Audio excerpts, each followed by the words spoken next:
வணக்கம் நண்பர்களே, அனிவாய்ஸ் சேனலுக்கு உங்களை அன்புடன் வரவேற்கிறேன். இந்திரா காந்தி பணக்கார குடும்பத்தில் பிறந்தவர், அதனால்தான் உயர்ந்தார் என்று பலர் சொல்வார்கள். ஆனால் ஒரு கேள்வி, பணக்கார குடும்பத்தில் பிறக்கும் எல்லா பெண்களும் இந்திரா காந்தியாக மாறிவிடுகிறார்களா? வசதியான வாழ்க்கை பலருக்கும் கிடைக்கும், ஆனால் வரலாற்றில் இடம்பெறுவது சிலருக்கு மட்டுமே கிடைக்கும். செல்வம் ஒருவருக்கு வாய்ப்பை கொடுக்கலாம், ஆனால் துணிச்சல், உழைப்பு, விடாமுயற்சி ஆகியவை இருந்தால்தான் அந்த வாய்ப்பை சாதனையாக மாற்ற முடியும். அதைத்தான் தனது வாழ்க்கையில் நிரூபித்தவர் இந்திரா காந்தி. இன்று நாம் பார்க்க போவது ஒரு முன்னாள் பிரதமரின் கதை மட்டுமல்ல, விமர்சனங்களையும் சவால்களையும் தாண்டி இந்தியாவின் மிகவும் சக்தி வாய்ந்த பெண்களில் ஒருவராக உயர்ந்த ஒரு பெண்ணின் வாழ்க்கை பயணத்தை. வாருங்கள், இந்திரா காந்தியின் வாழ்க்கையிலிருந்து சில ஊக்கமளிக்கும் பாடங்களை தெரிந்து கொள்வோம். மனிதர்கள் மறையலாம், ஆனால் அவர்கள் உருவாக்கிய வரலாறு என்றும் மறைவதில்லை. இந்திய அரசியல் வரலாற்றில் அழிக்க முடியாத பெயராக திகழ்பவர் இந்திரா காந்தி. 1917 நவம்பர் 19 அலகாபாத்தில் பிறந்தார். இந்திரா பிரியதர்ஷினி காந்தி. அவரது தந்தை ஜவஹர்லால் நேரு, தாய் கமலா நேரு. இந்திரா காந்தியின் தாயார் கமலா நேரு அவர் காச நோயால் பாதிக்கப்பட்டு 1936 சுவிட்சர்லாந்தில் மரணமடைந்தார். சிறு வயதிலேயே தாயை இழந்தார் இந்திரா காந்தி.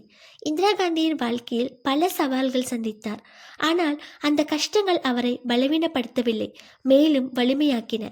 இந்திராவின் தந்தை ஜவஹர்லால் நேரு சுதந்திர இந்தியாவின் முதல் பிரதமர். சிறு வயதிலிருந்தே சுதந்திர போராட்ட சூழலில் வளர்ந்ததால் நாட்டுப்பற்று அவரது இரத்தத்தோடு கலந்திருந்தது. குழந்தையாக இருந்தபோதே வானர சேனை என்ற சிறுவர் அமைப்பை உருவாக்கி சுதந்திர போராட்டத்திற்கு உதவினார். பின்னர் பெரோஸ் காந்தியை காதலித்து திருமணம் செய்து கொண்டார். அவர்களுக்கு ராஜீவ் காந்தி மற்றும் சஞ்சய் காந்தி என்று 2 மகன்கள் பிறந்தனர். ஆனால் வாழ்க்கை அவருக்கு எப்போதும் எளிதாக இருக்கவில்லை. குடும்ப வாழ்க்கையிலும் பல சவால்களை சந்தித்தார். பெரோஸ் காந்தியை பிரிந்து வாழ்ந்தார். கணவர் பெரோஸ் காந்தி இளம் வயதிலேயே மரணமடைந்தார். பலர் அவர் ஒரு பெண் என்பதால் அரசியலில் வெற்றி பெற முடியாது என்று நினைத்தனர்.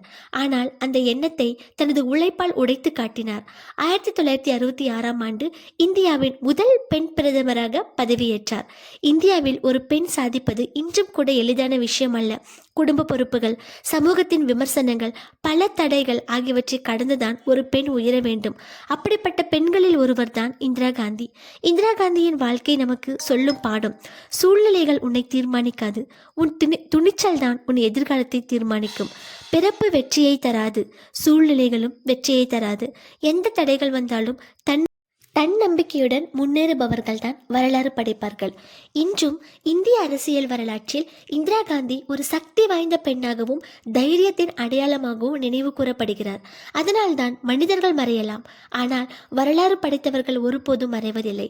அவரை பற்றி பல கருத்துக்கள் இருக்கலாம், ஆனால் ஒரு பெண்ணாக அவர் அடைந்த உயரத்தையும் தைரியத்தையும் நாம் மறந்துவிடக்கூடாது. ஏனெனில் விமர்சிப்பவர்கள் பலர் இருப்பார்கள், ஆனால் வரலாறு படைப்பவர்கள் சிலரே. பெண்களை குறைத்து மதிப்பிடும் உலகத்தில் தன்னை நிரூபித்து காட்டிய பெண்களின் கதைகள் அடுத்த தலைமுறைக்கு ஊக்கமாக இருக்க வேண்டும். பணக்காரராக பிறப்பது சாதனை அல்ல, வரலாற்றில் இடம் பிடிப்பதுதான் சாதனை. அதைத்தான் இந்திரா காந்தி செய்து காட்டினார். அனிவாய்ஸ் சேனலை சப்ஸ்கிரைப் செய்து உங்கள் ஆதரவை தொடருங்கள். நன்றி. பாய் பாய்.